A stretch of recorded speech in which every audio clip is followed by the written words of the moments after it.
জ্বলক দিয়ক পুৰক 11 বছৰে আমাক জ্বলাই আছে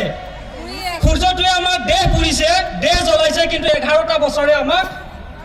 আমাৰ শিক্ষা বিভাগে আমাক নিযুক্তি দিয়া বিভাগে আমাক জ্বলাই আছে আমাৰ অন্তৰ জ্বলাইছে আমাৰ হৃদয় জ্বলাইছে আমাৰ সপোন জ্বলাইছে আৰু সেই সপোন জ্বলা সপোনকে নতুন ৰূপ দিয়াৰ কাৰণে আজি আমি একত্ৰিত হৈছো গতিকে এনেকুৱা 10টা সূৰ্যৰ তাপকো হয়তো আমি সহ্য কৰিব পাৰিম ছাৰসকল যা হোক যি হৈছে ভালৰ কাৰণে হৈছে বুলি ধৰি লওক আজি যদি আমি গম নাপালোহেঁতেন যে আমাক কিদৰে নিয়মীয়াকৰণৰ নামত একোটা টুপি পিন্ধাব বিচৰা হৈছে তেন্তে হয়তো আজিও আমি গুণগান গাই থাকিলোহেঁতেন যে আমাক নিয়মীয়াকৰণ কৰিব ভাল হ'ল আমি সকলোৱে গম পালো যে আমাক নিয়মীয়াকৰণ কৰা নহয় নতুন নিযুক্তি দিয়াৰ এক পৰিকল্পনা কৰা হৈছে আৰু যি পৰিকল্পনাৰ আমি সকলোৱে বিৰোধিতা কৰিছোনে ছাৰ বাইদেউসকল কৰিছোনে একেবাৰে পিছফালে কিন্তু মাত অহাই নাই কৰিছোনে আমাৰ কণ্ঠ এনেকুৱা হ'ব লাগিব যাতে আজি আমাৰ লগত উপস্থিত নথকা 25,000 শিক্ষকৰ ঘৰলৈকে পৰিয়াললৈকে এই কণ্ঠ গৈ পায় আমি এই ব্যৱস্থাৰ বিৰোধিতা কৰিছোনে 2012 চনৰ পৰা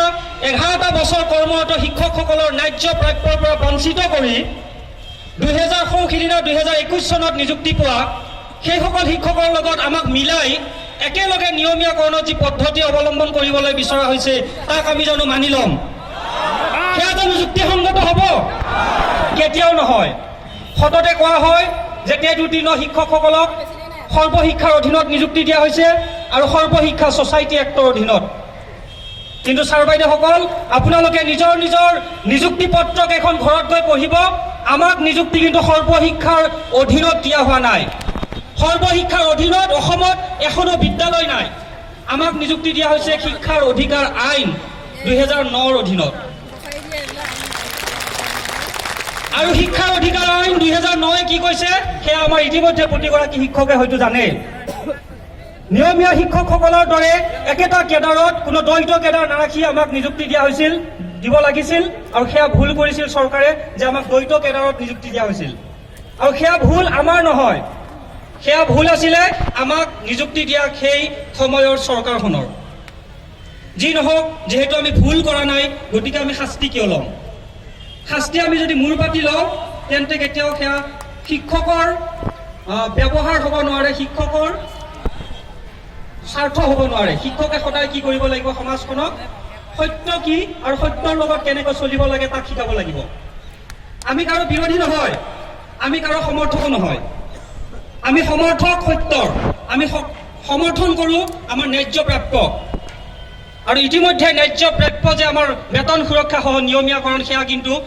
ইতিমধ্যে সকলোৱে মানি ল'বলৈ বাধ্য হৈছে আজিৰ পৰা কিছুদিন পূৰ্বে আমাৰ সকলোৱে জানে মঞ্চত থকা সকলৰ ভালদৰে মনত আছে যে কোৱা হৈছিলে বাৰে বাৰে যে বেতন সুৰক্ষা সহ নিয়মীয়াকৰণ বাদ দিয়ক নিয়মীয়াকৰণটোৱে আপোনালোকৰ কিন্তু প্ৰাপ্য নহয়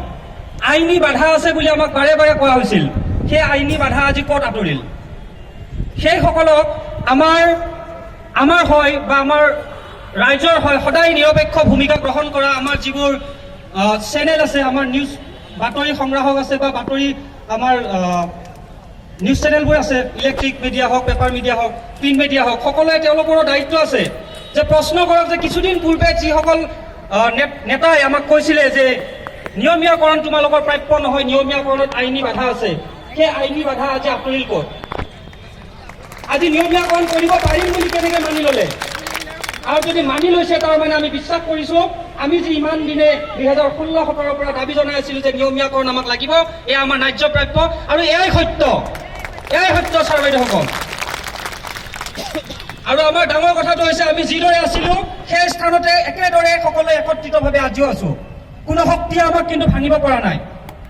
সিদিনা যিখন সভা হৈ গ'ল মুখ্যমন্ত্ৰী ডাঙৰীয়াৰ লগত তাত আমি যিহেতু নাছিলোঁ কিন্তু শুনিবলৈ পাইছিলোঁ যে একাংশ শিক্ষকে যেতিয়া আমাৰ সকলে 2012 চনৰ পৰা কৰ্মৰতসকলে কৈছিলে যে আমাক বেতন সুৰক্ষা লাগে তেতিয়া পিছফালৰ পৰা নতুন নিযুক্তি পোৱা কেইগৰাকী মানে হাঁহি ঠাট্টা কৰিছিলে তহঁতে এখন নাপালি আমি সিদিনাখন আহি ৰেগুলাৰ হ'লো কিন্তু তেওঁলোকে নিজেও বুজি পোৱা নাই যে তেওঁলোকৰ মৰ্যাদাও হানি কৰা হৈছে এই নিয়মৰ জৰিয়তে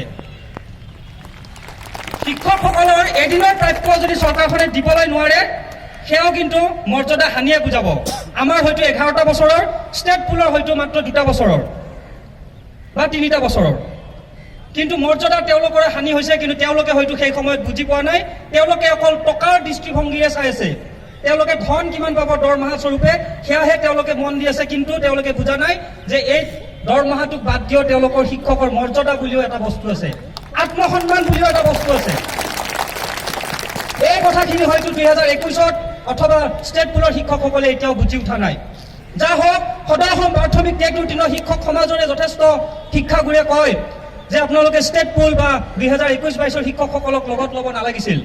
কিন্তু সদৌ অসম প্ৰাথমিক টেট ৰুটিনৰ শিক্ষক সমাজে জন্মলগ্নৰে পৰা একত্ৰিতভাৱে শিক্ষকসকলক আগুৱাই নিয়াৰ বাবে প্ৰচেষ্টা হাতত লৈ আছিলে আৰু সেইমতে আগবাঢ়িছে, এতিয়াও আগবাঢ়িব, ভৱিষ্যতেও আগবাঢ়িব। কিন্তু যিসকলে নিজৰ মৰ্যাদা বুজি পোৱা নাই তেখেতসকলক আমিতো আৰু বুজাব নোৱাৰিম। আমাৰ দুৱাৰখন খোলা আছে, কোনোবা সোমাব পাৰে, কোনোবা ওলাই যাব পাৰে। কিন্তু এটা কথা মনত ৰাখিব, এবাৰ যদি কোনোবা ওলাই গৈছে তেওঁলোক কিন্তু আকৌ নতুনকৈ সোমাব নোৱাৰিব।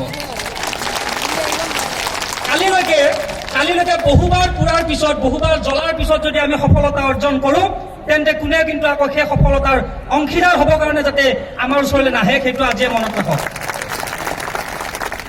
গুৰুসকল, বহু সময় হৈছে আমাৰ ইতিমধ্যে অতিথিসকলে ভাষণ আগবঢ়াই গৈছে আৰু আপোনালোকে যথেষ্ট কষ্ট সহ্য কৰিছে।